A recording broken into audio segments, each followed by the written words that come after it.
سوال نمبر جو ہے وہ 5 ہے، کالم ملائیں۔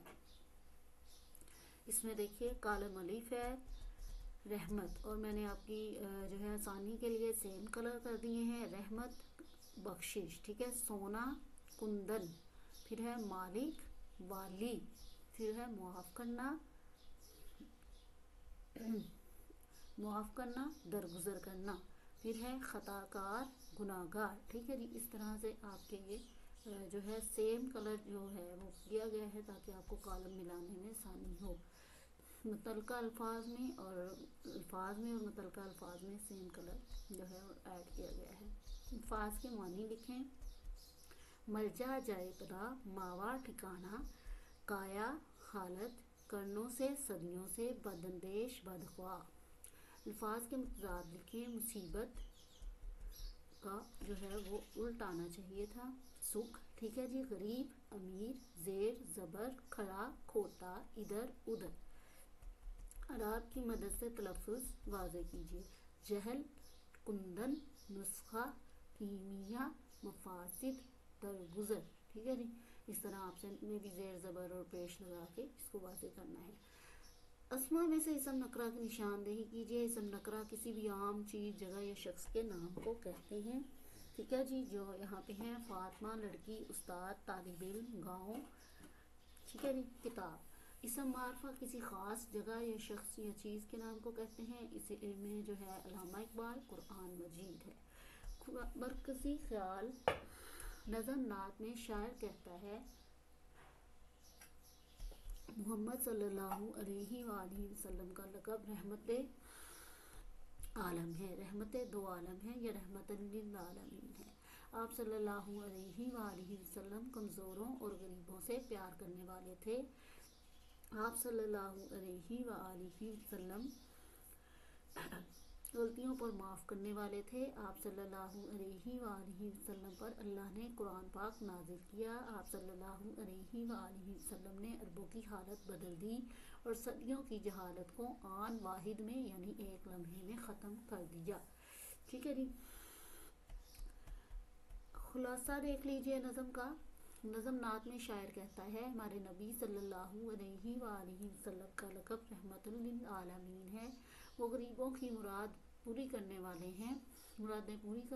ہیں، مصیبت میں سب کے کام آنے والے ہیں، بے سہارا اور کمزور لوگ ان کو اپنا سہارا سمجھتے ہیں، وہ یتیموں کے سر پر ہاتھ رکھنے والے ہیں، غلاموں کے آقا ہیں، وہ غلطیوں پر معاف کرنے والے، بری سوچ رکھنے والے سے بھی پیار کرنے والے، خرابیوں کو ختم کرنے والے اور مختلف قبیلوں میں باہمی پیار بڑھانے والے ہیں۔ ان پر پہلی وحی غار حرا میں اتری اور وہ اللہ کا پیغام لے کر اپنی قوم کی طرف آئے۔ آپ صلی اللہ علیہ وآلہ وسلم کی شخصیت وہ تھی جس نے کچے تانبے کو بھی سونے سے بڑھ کر اہمیت دی۔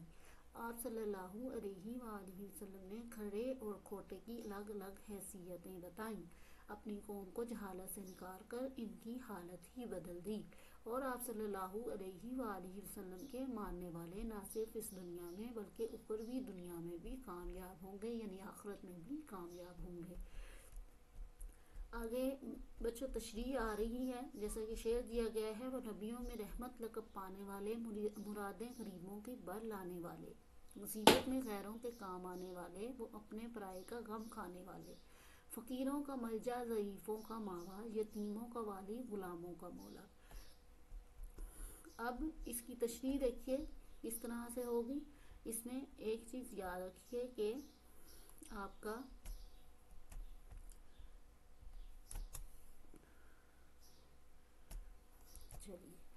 جب بھی آپ نے تشریح کرنی ہے سب سے پہلے آپ نے نظم کا نام لکھنا ہے، نعت، پھر شاعر کا نام لکھنا ہے خواجہ الطاف حسین ہادی۔